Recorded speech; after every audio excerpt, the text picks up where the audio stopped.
দেখো কষা কষা মাংস হয়ে গেছে আর গরম গরম পরোটা হচ্ছে। এই দেখো কষা মাংস, গরমের আবহাওয়া দেখো, গরমটা হাঁপ ছাড়ছে। এইখানে আছে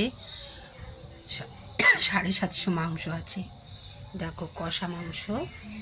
আর এইখানে পরোটা হচ্ছে তেল ছাড়া পরোটা, তেল ছাড়া পরোটা এখানে হয়ে গেছে। এখানে 3টে পরোটা বানিয়ে ফেলেছি অলরেডি, ঠিক আছে। আর এখানে আছে, এই দেখো বেলছি, ঠিক আছে। দেখতে থাকো, তেল ছাড়া পরোটা।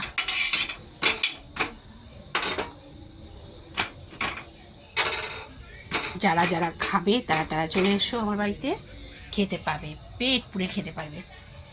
তো হয়ে যাচ্ছে